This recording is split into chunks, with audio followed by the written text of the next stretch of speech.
Falando agora sobre um pouco aí da nossa isomeria geométrica, a isomeria espacial. Então a gente tem a isomeria espacial, a estereoisomeria, a isomeria configuracional.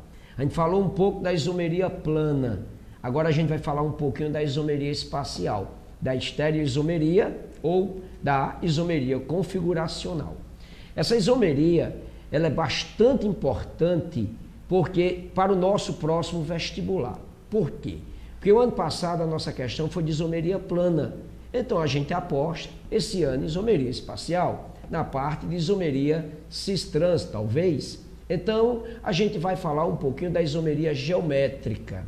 A isomeria geométrica, ela se divide em, primeiro, quando é que vai ter isomeria geométrica?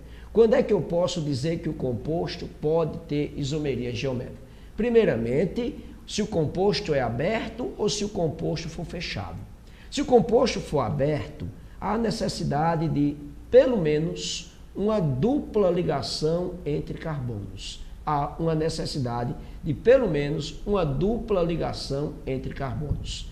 E os carbonos da dupla vão apresentar ligantes diferentes. Eu aqui, como a gente deu um probleminha aqui na nossa representação das estruturas, eu vou tentar pelo menos mostrar um pouquinho nas nossas mãos que a gente poderia ter a isomeria geométrica. Veja só, comparando que isso aqui fosse um carbono, isso aqui fosse outro carbono, e aqui eu tenho uma dupla entre carbonos. Imagine só, isso aqui seja uma dupla entre dois carbonos. Aqui eu tenho um ligante na parte superior e eu tenho um ligante na parte inferior. Ligantes diferentes, ó. Eu tenho ligantes diferentes. Aqui no outro carbono, ó, o ligante superior e o ligante inferior, também diferentes. Então o que é que eu tenho?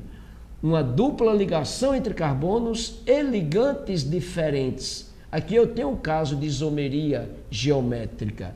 Aqui é um caso de isomeria geométrica. Dupla, ligante superior, ligante inferior. Radical ligante R1, superior, R2, ligante inferior. né? Radical aqui, R3, R4, estuda, radicais diferentes. aqueles que você estuda dessa forma. Ok. Esses quatro ligantes também podem ser diferentes entre si.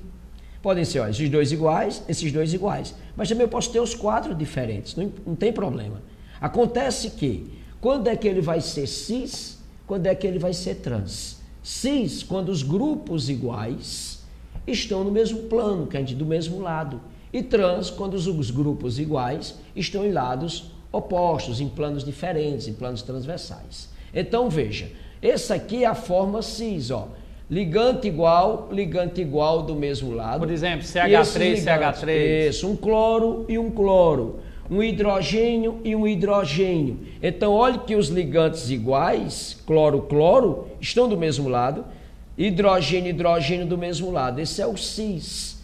É uma estrutura polar. O momento de polo resultante é diferente de zero. É uma estrutura polar. O cis é uma estrutura polar. Preste bem atenção. Quando eu inverto isso, eu passo a ter agora os grupos, ó, em planos diferentes, ó. Planos diferentes, todos os grupos em planos diferentes. Então significa dizer que eu tenho agora a forma trans, que é uma forma de estabilidade maior. Por que de estabilidade maior? Porque os grupos opostos se repelem menos. Então tem uma repulsão menor entre os grupos opostos. Do mesmo lado, eu tenho repulsões do mesmo lado. Do mesmo lado, eles se repelem mais. Então, eu tenho uma estabilidade menor. Não esqueça, quando eu faço isso, eu tenho trans.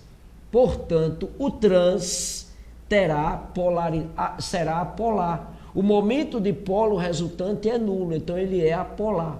Então, vamos pensar, professor, se o cis é polar, então ele tem ligações intermoleculares mais fortes do que o trans, que é apolar. O trans é apolar, então tem interações intermoleculares mais fracas. Nesse caso, o cis terá ponto de ebulição maior. O cis terá ponto de ebulição maior. Como eu disse para vocês, o trans é mais estável, então ele tem menos energia. O trans é mais estável, o cis é menos estável, então ele é mais energético. Não vá confundir essa estabilidade com o ponto de ebulição. O ponto de ebulição eu vou procurar pela polaridade. A estabilidade vai me dar apenas em termos de energia que eu estou falando. Quando eu digo que ele é trans, ele é apolar. Se ele é apolar, o ponto de ebulição dele é menor. Se ele é cis, ele é polar. Então o ponto de ebulição dele é maior. Eu tenho interações mais fortes. Certo, Luiz? Ok, fechou.